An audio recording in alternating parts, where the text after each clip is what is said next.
做事咁多年呢，未試過係單獨做一件事㗎。我成日都係幾線同時進行嘅，好多界別我都可以有份去玩。我用個玩字咧，絕對唔係兒戲啊！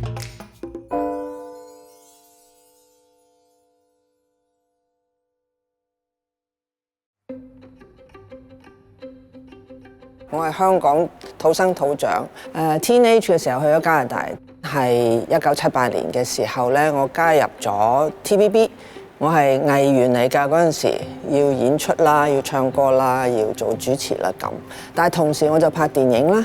電影我亦都係幕前有演出，幕後又做製片啊，做副導演咁咯。嗰陣時係1978年、79年、80年，都係一個香港各種行業都騰飛嘅時間嚟嘅，大家都可以 create 一啲嘢，或者有啲平台出現，呢個係好難得嘅一個發展嘅機緣啊！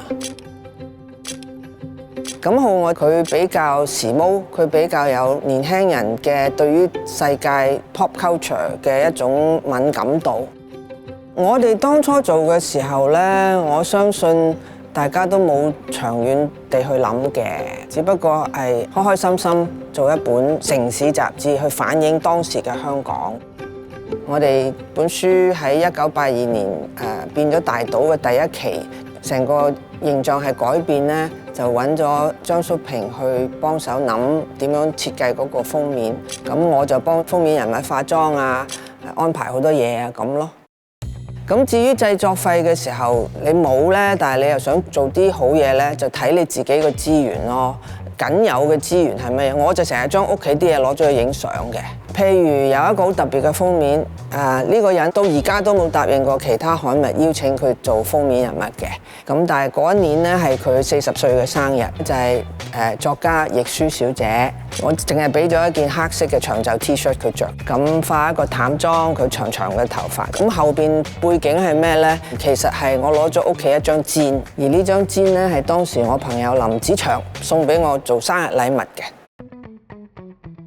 Bowie 嗰陣時係啱啱入行冇耐，其實佢係我黑白唱片嘅 PA 嚟嘅，好陽光，後生到唔知20零歲啫嗰陣。個 concept 係咩呢？就請佢坐喺我個女 Yoyo 細個有個吹氣嘅游泳池，咁有個游泳池就等阿 Bowie 坐喺中間，擔把高梯就真係一次又一次咁倒水喺佢身上，佢就要做反應，就揀咗呢張做封面。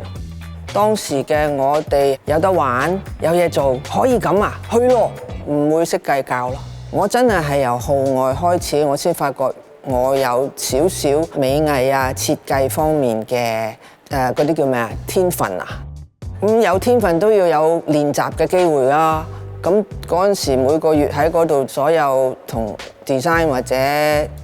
styling 有關嘅嘢，的確就係我嘅練習嘅遊樂場啊。咁喺唔係太長嘅時間裏頭，呢個潛質竟然鞏固到變咗我個職業添，我變咗一個形象顧問。做唱片封套嘅設計呢，絕對係我會跟人同埋歌，或者呢隻唱片嘅概念，即係呢啲資訊呢係要融匯嘅，係要諗嘅，因為呢個包裝你都係想襯托呢兩樣嘢啫嘛。咁千個太陽當時，因為我實在太熟，由零開始去揀歌我都知㗎嘛，電視錄音啊，葉德嫻同陳潔靈合唱啊咁樣，我想行華麗、燦爛、明亮嘅路線嘅，咁啊見到一塊質感嘅布咧，就得到個靈感啦。我就諗起做一件衫俾 Denny， 即係由個人度出發啦，我就開始諗個人嘅形象。而佢嘅髮型啦係好乾淨嘅一條馬尾啦，首飾係傳統嘅景泰藍，個化妝亦都係我自己幫佢化嘅，就有少少東方感覺啦，眼線向上跳嘅嗰種。因為嗰隻歌《千個太陽》係好熱嘅，好有力嘅，咁我係想有一種好似太陽嗰種燦爛嘅熱力啦，咁所以音樂俾到我嘅顏色啊，個感覺咧，同嗰個質感嘅布俾到我嘅感覺咧，似乎可以交織埋一齊。嗰陣時覺得係話形象打扮其實唔係淨係銀幕上或者舞台上需要嘅嘢，唔係公眾人物嘅話呢，唔等於唔需要留意自己嘅形象，因為每人出落嘅打扮呢，其實都係一啲信息嚟嘅，對自己嘅認識啦，對於生活有冇要求啦，其實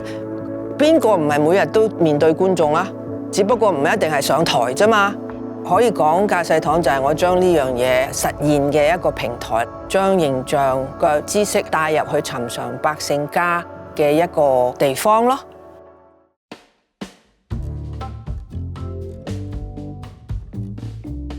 電影嘅服裝造型嘅工作主要係幫手講故仔，所有呢啲造型都係我哋要負責去將佢創造出嚟、實現出嚟。咁令到睇戲嘅時候，啲觀眾係忘記咗個演員係邊位，係信服咗呢個係戲裏頭個人物，跟住個情節走落去咯。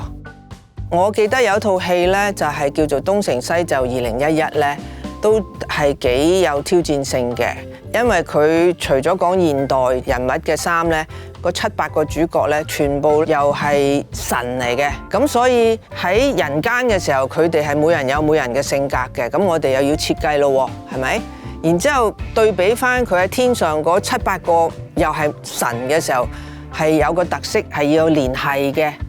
我覺得喺個跳脫啊、靈活啊，或者時髦啊、有趣啊呢啲角度嚟講，我俾到啲導演佢哋要嘅嘢咯。作為電影美術學會嘅一員呢，就係將電影美術同埋服裝造型呢個行業係可以多啲人了解啊，同埋傳承落去。所以我哋開班授徒啊，所謂講我哋嘅行業啊，或者俾多啲戲佢哋睇啊咁。為嗰個戲服務係你嘅嗜好，你嘅 hobby 係開心噶嘛，玩噶嘛，個字成日出現咯，個玩字。我諗呢個係我嘅態度，我唔係話不負責任咁樣去玩。我諗我用個玩字係代表咗我去享受佢。雖然而家都幾廿歲嘅，但係做起嘢上嚟仍然好多嘢學咧，係一種成長。我諗我呢個口頭禪唔會改咯，繼續玩落去。